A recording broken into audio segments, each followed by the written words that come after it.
बिस्मिल्लाहिर्रहमानिर्रहीम। अस्सलाम वालेकुम स्टूडेंट्स, होप सो कि आप खैरियत से होंगे। आज हम लोग फर्स्ट ईयर के यूनिट नंबर 10 का एक टॉपिक पढ़ने जा रहे हैं। जो लास्ट में हमारा लेक्चर था उसमें हम लोगों ने फर्स्ट लॉ ऑफ थर्मोडायनामिक को डिस्कस किया था। आज हम फर्स्ट लॉ ऑफ थर्मोडायनामिक की कुछ एप्लीकेशंस को डिस्कस करने जा रहे हैं। बहुत ही इंपॉर्टेंट लॉन्ग क्वेश्चन कंसिडर किया जाता है इस टॉपिक को।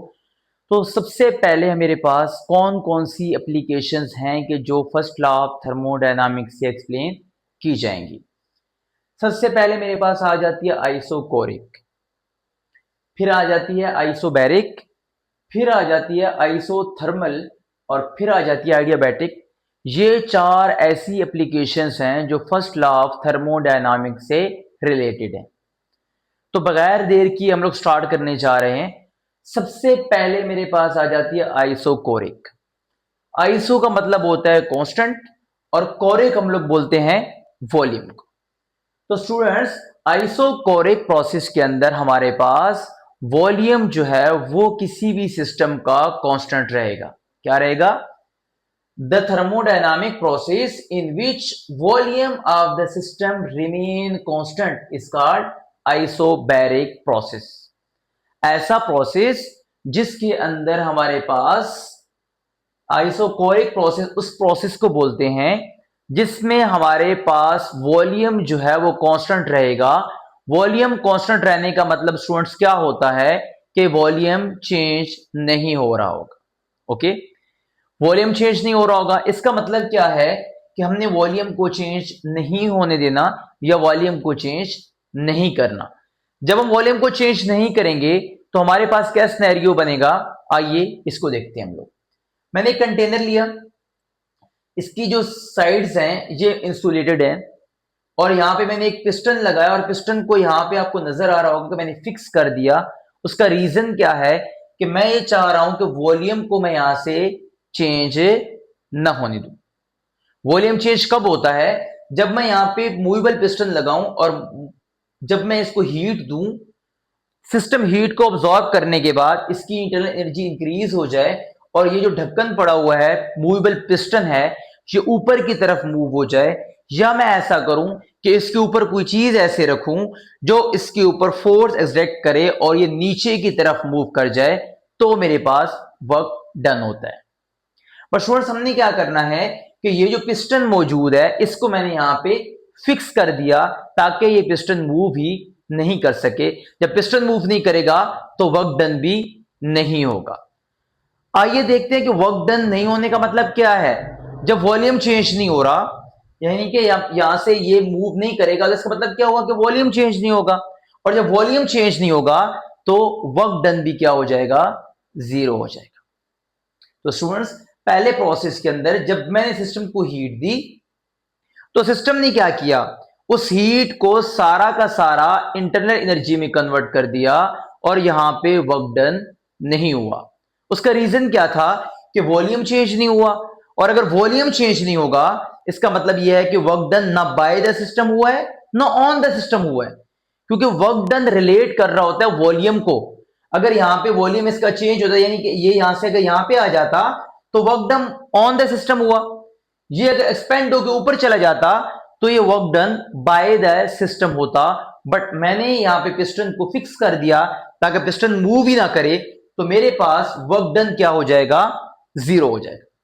तो अगर हम फर्स्ट लॉ ऑफ थर्मोडायनामिक देखते हैं, उसके अकॉर्डिंगली मेरे पास क्या होता है, Q, यानी कि जो मैंने सिस्टम को हीट दी वो इक्वल होती है change in internal energy plus work done के। अगर आपने ये लेक्चर नहीं सुना हुआ तो इससे प्रीवियस लेक्चर, मैं इसका लिंक जो है वो बायो में शेयर कर दूंगा, उसमें मैंने फर्स्ट लॉ ऑफ थर्मोडायनामिक को कंप्लीटली ब्रीफ किया है। तो फर्स्ट लॉ ऑफ थर्मोडायनामिक की स्टेटमेंट क्या थी कि जब मैं कोई सिस्टम को हीट देता हूं तो कुछ हीट उसकी इंटरनल एनर्जी बन जाती है और कुछ हीट जो होती है वो वर्क डन करती है। तो आइए अगर हम लोग इसमें देखते हैं, तो जो इंटरनल एनर्जी है, यानी कि चेंज इन इंटरनल एनर्जी, वो तो होगी क्योंकि यहां पे टेम्परेचर इंक्रीज करेगा, क्योंकि मैं यहां पे सिस्टम को हीट दे रहा हूं।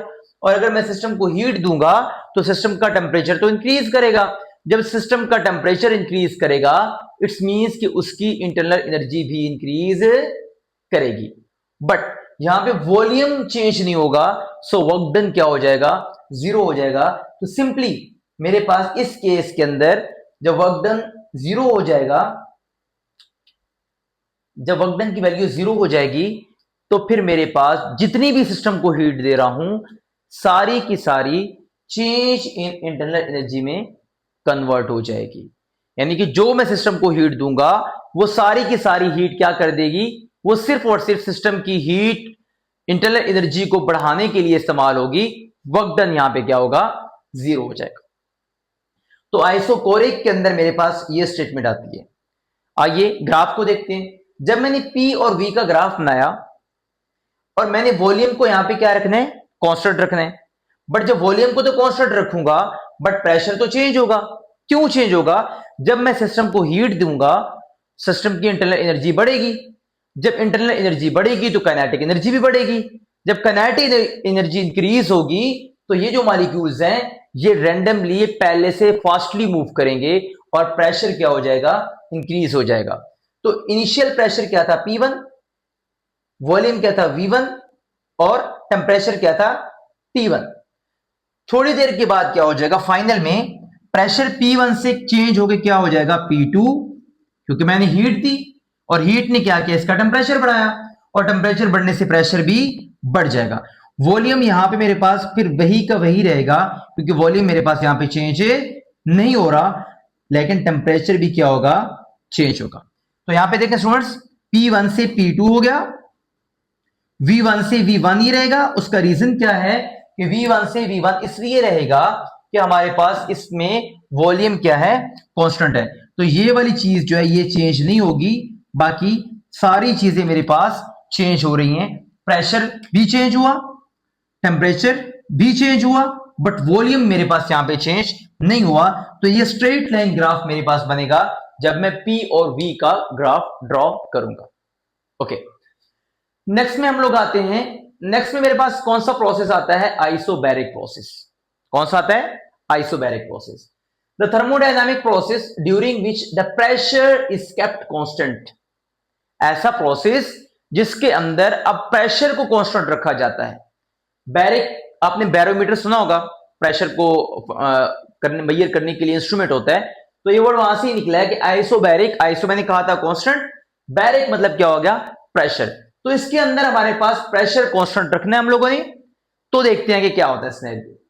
तो स्टूडेंट्स आपको पता है कि फर्स्ट लॉ ऑफ थर्मोडायनामिक क्या कहता है कि Q कुछ काम करता है, इंटरनल एनर्जी को इंक्रीज करता है, और कुछ वो क्या करता है, वर्क डन करता है। ठीक है, अब देखिए यहां पे कोई प्रेशर वगैरह तो कुछ है ही नहीं, बट मैं प्रेशर का रिलेशन लिखता हूं W is equal to F D. पता है आपको क्या फार्मूला होता है, W is equal to F D, और F का फार्मूला क्या होता है, P is equal to F by A, force पर यूनिट एरिया।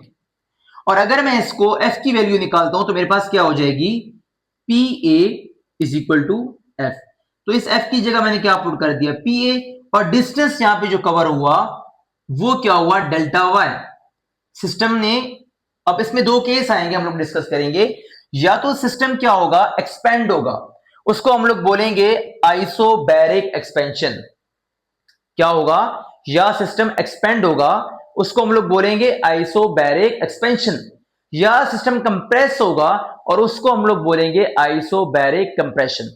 उसमें डेल्टा वाई की वैल्यूज चेंज होगी, मैं आपको वो डिस्क्राइब करता हूं, बट डेल्टा वाई क्या होगा, वो डिस्टेंस होगा जो यहां से ऊपर की तरफ कवर हुआ है। यानी कि इस पिस्टन ने यहां से ऊपर की तरफ मूव किया या ऊपर से नीचे की तरफ मूव किया, दोनों केस में ये क्या कहलाएगा, डेल्टा वाई।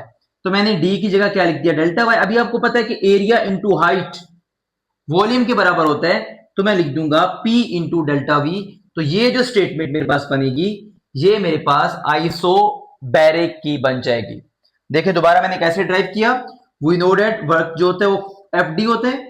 फोर्स का फॉर्मूला मैंने यहां से निकाल के PA, डी की जगह मैंने डेल्टा वाई पुट किया क्योंकि ये हाइट है, और डेल्टा वाई जो होता है A into delta Y, area into height. Area क्या होता है, लेंथ इंटू विड्थ। तो length into width into height क्या बन जाता है, आपका वॉल्यूम बन जाता है। तो मेरे पास मैंने क्या लिख दिया, इस पूरे की जगह पे वॉल्यूम लिख दिया, P इंटू डेल्टा वी आ गया। ओके, तो स्टूडेंट्स यहां पे अब दो केस हैं। क्या केस है?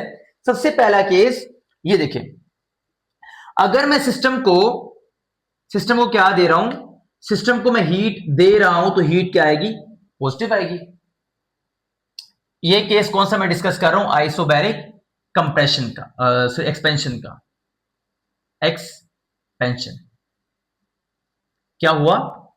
हीट जो है वो मैंने सिस्टम को दी, तो हीट क्या आ रही है? पॉजिटिव आ रही है। जब मैं सिस्टम को हीट देता हूं तो इसकी इंटरनल एनर्जी बढ़ेगी। जब इसकी इंटरनल एनर्जी बढ़ेगी तो ये पिस्टन यहां से ऊपर की तरफ मूव कर जाएगा, और ये जो ऊपर की तरफ मूव करेगा तो मेरे पास डेल्टा वाई भी क्या आ जाएगा? पॉजिटिव। और वर्क डन भी क्या आ जाएगा? पॉजिटिव आ जाएगा, क्योंकि ये work done by the system होगा। कि ये वर्क डन पिस्टन ऊपर की तरफ कौन लेके जा रहा है? ये सिस्टम लेके जा रहा है। तो आइसोबैरिक एक्सपेंशन के अंदर सारी वैल्यू मेरे पास क्या आ जाएंगी? पॉजिटिव आ जाएंगी। क्यों? सिस्टम के अंदर हीट इंटर हो रही है। हीट इंटर हुई तो उसने क्या किया? टेंपरेचर को इंक्रीज किया, और टेंपरेचर इंक्रीज करने से यहां पे क्या हुआ? इंटरनल एनर्जी इंक्रीज हुई और वर्क डन हुआ। वर्क डन भी बाय द सिस्टम हो रहा है, so that's why work done भी क्या हो जाएगा? पॉजिटिव हो जाएगा। ये तो मेरे पास है आइसोबैरिक एक्सपेंशन। दूसरा केस आता है जी हमारे पास आइसोबैरिक कंप्रेशन का। इसमें क्या हुआ? इसमें यह होता है कि जब हम लोग पिस्टन को ऊपर से नीचे मूव करवाते हैं तो हीट जो होती है वो सिस्टम से रिलीज होती है। इसको मैं क्या लिखूंगा? Minus Q. इधर क्या था? आइसोबैरिक एक्सपेंशन के अंदर मेरे पास प्लस क्यू था, और आइसोबैरिक कंप्रेशन के अंदर मेरे पास क्या आ जाएगा? माइनस क्यू आ जाएगा। यहां पे जो हमारे पास W होगा वो क्योंकि ऑन द सिस्टम होगा, क्योंकि नीचे की तरफ आएगा ना। इसमें क्या होगा कि जब मैं हीट सिस्टम से रिलीज होगी, कंप्रेशन का मतलब होता है नीचे की तरफ कंप्रेस होना, छोटा होना, तो ये ऊपर से नीचे की तरफ आ जाएगा। तो यहां पे मेरे पास क्या आ जाएगा? वर्क डन, क्योंकि ऑन द सिस्टम होगा तो माइनस में आ जाएगा, और यहां पे वर्क डन जो है वो पॉजिटिव में आ जाएगा।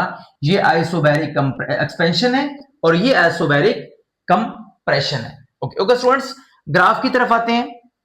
अब देखिए यहां पे प्रेशर तो कांस्टेंट है, तो अगर मैं स्टार्टिंग पॉइंट लेता हूं तो मेरे पास P1, V1 और T1 आया, क्योंकि स्टार्टिंग तो सबका सेम होता है, P1, V1 और T1। अब देखें यहां पे जब इधर पहुंचे तो V2 क्या होगा? V1 से किस में कन्वर्ट हो गया? V2 चला गया, V1 चला गया V2 के अंदर। वॉल्यूम यहां से चेंज होके यहां पहुंच गया। ओके, T1 टेम्परेचर भी ऑब्वियसली इंक्रीज होगा और ये पहुंच जाएगा T2 के अंदर। बट यहां पे जो प्रेशर है वो मेरे पास चेंज नहीं होगा। उसका रीजन क्या है मेरे पास? रीजन ये है स्टूडेंट्स कि मैंने टॉपिक का नाम जो रखा हुआ है वो ये कहता है कि हमने इसमें प्रेशर को क्या रखना है? कांस्टेंट रखना है। तो जब V और P का ग्राफ बनेगा तो ये स्ट्रेट लाइन ग्राफ बनेगा। वो ये क्या इंडिकेशन दे रहा है कि प्रेशर चेंज नहीं हो रहा, बट वॉल्यूम जो है वो V1 से V2 में चेंज हो गया और टेम्परेचर भी चेंज हो गया है। ओके, थर्ड में हमारे पास आ जाता है जी, ये जो केस आ जाएगा इसको मैं एक्सप्रेशन कर लेता हूं। ये थर्ड केस मेरे पास आ जाती है आइसोथर्मल प्रोसेस। थर्मल कहां से निकला? टेम्परेचर से। The thermodynamic process in which carried out in such a way that the system undergo changes but its temperature remain constant. Thermal constant किससे निकला जी? टेम्परेचर से निकला। आइसोथर्मल का मतलब हो जाएगा कि ऐसा प्रोसेस होगा जिसके अंदर हमारे पास टेम्परेचर कांस्टेंट रहेगा। ओके, जब टेम्परेचर कांस्टेंट रहेगा इसका मतलब क्या है कि इंटरनल एनर्जी में चेंज नहीं आएगा। टेम्परेचर कांस्टेंट रहने का मतलब यह है कि आपके सिस्टम की इंटरनल एनर्जी भी कांस्टेंट है, क्योंकि अगर टेम्परेचर इंक्रीज करेगा तो इंटरनल एनर्जी इंक्रीज करेगी, अगर टेम्परेचर डिक्रीज करेगा तो काइनेटिक एनर्जी भी, सॉरी, इंटरनल एनर्जी भी क्या हो जाएगी? कम हो जाएगी। बट यहां हम लोग क्या कह रहे हैं कि यहां पे इंटरनल एनर्जी जो है वो चेंज नहीं होगी।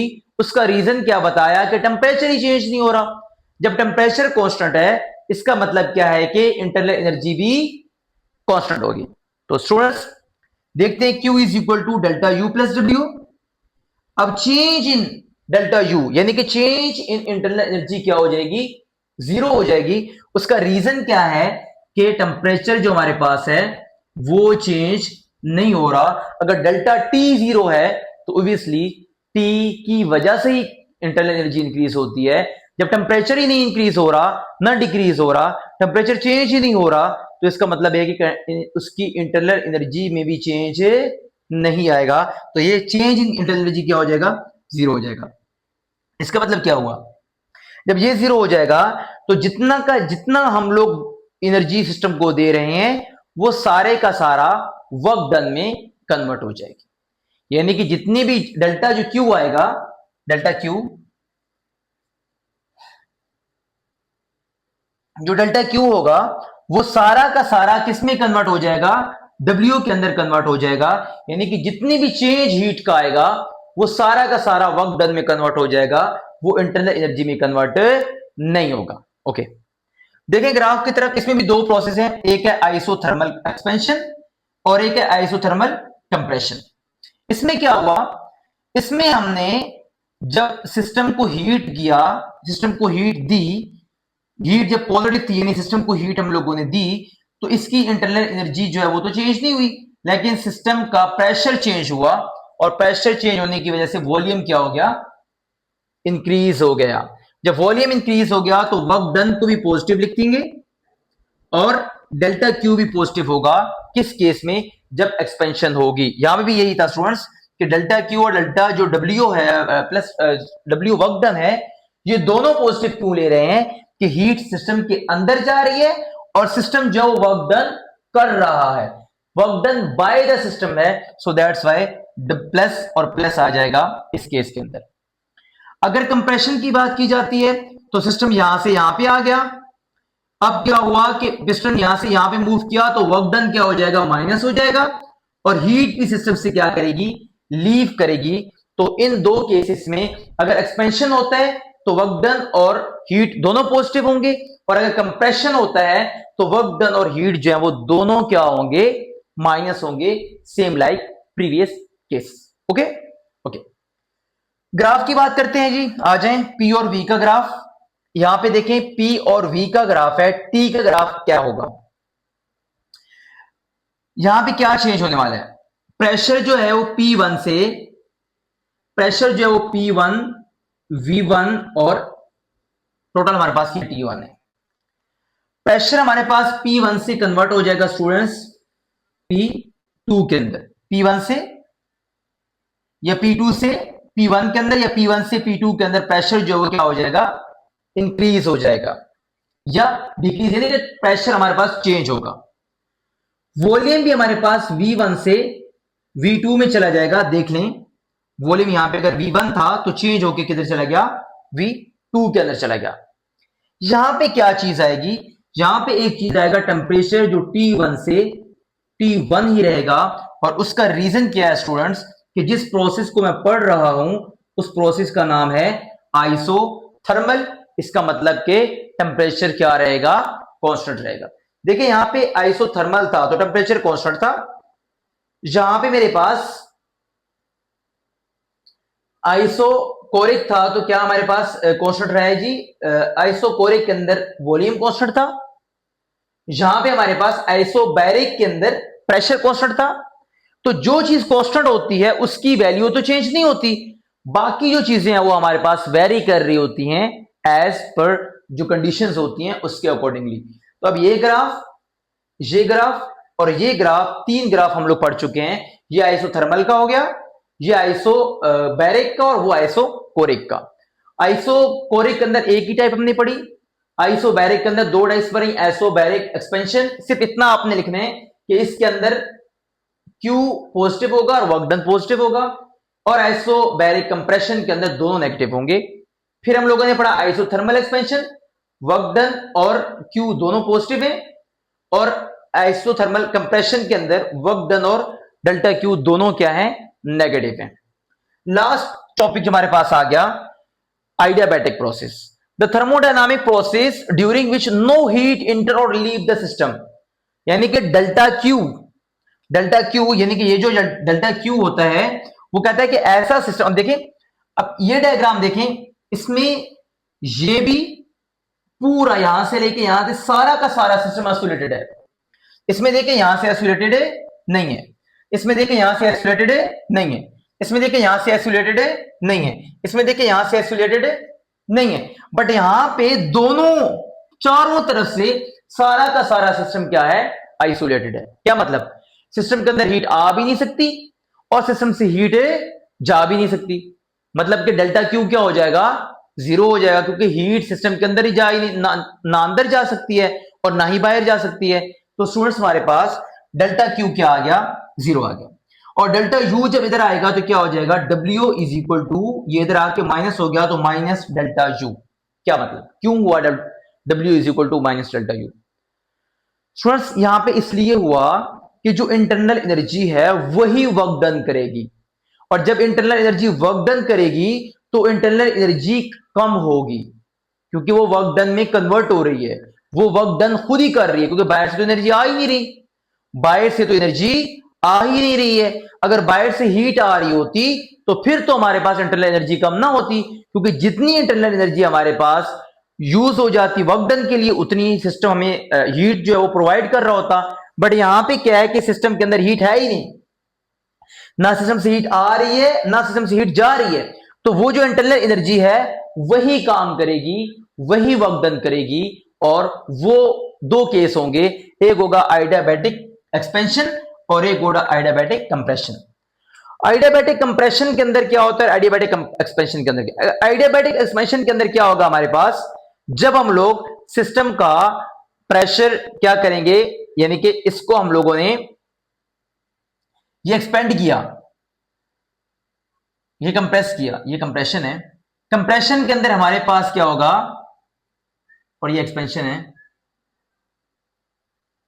कंप्रेशन के अंदर हमारे पास क्या होगा कि जब सिस्टम को कंप्रेस करोगे तो उसका प्रेशर बढ़ेगा, और जब उसका प्रेशर बढ़ेगा तो ऑब्वियसली उसकी इंटरनल एनर्जी भी क्या होगी, इंक्रीज हो जाएगी। और यहां पे अगर आप लोग सिस्टम को एक्सपेंड करेंगे, एक्सपेंड करने का मतलब क्या होता है कि वर्क डन करेगा, और जब वर्क डन वो करेगा, क्योंकि वर्क डन ये होगा बाय द सिस्टम, तो इसमें वो इंटरनल एनर्जी को यूटिलाइज करेगा। इस वजह से इंटरनल एनर्जी क्या हो जाएगी, माइनस, यानी कि कम हो जाएगी। यहां पे work done on the system हो रहा था, work done on the system हो रहा था, तो इंटरनल एनर्जी में क्या आ गया, इंक्रीज आ गया। और यहां पे work done by the system हो रहा था, वर्क डन सिस्टम खुद कर रहा था, सो दैट्स व्हाई इसकी इंटरनल एनर्जी के अंदर डिक्रीज आ गया। ओके, ग्राफ देखें, P1 नहीं चेंज होगा, V1 नहीं चेंज होगा, P1 V1 T1 आ गया हमारे पास, और यहां पे क्या आ गया, P2 V2 और T2। अच्छा, अब स्टूडेंट्स क्या है कि क्या ये T1 जो है, ये जो हमारे पास टेम्परेचर है, ये यहां पे हमारे पास क्या आ गया, T2, यानी कि इसमें चेंज हो रहा है।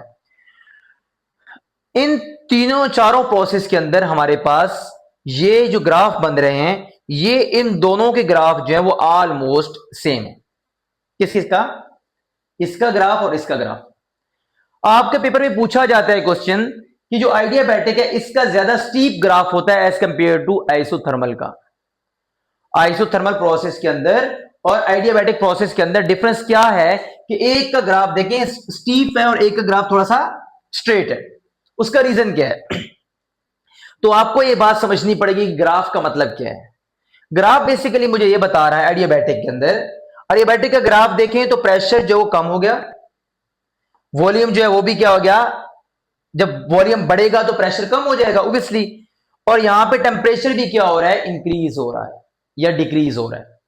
जब टेम्परेचर चेंज हो रहा है इसका मतलब क्या है कि ऑब्वियसली जब टेम्परेचर चेंज होगा तो हमारा पास वॉल्यूम भी सडनली चेंज हो जाएगा।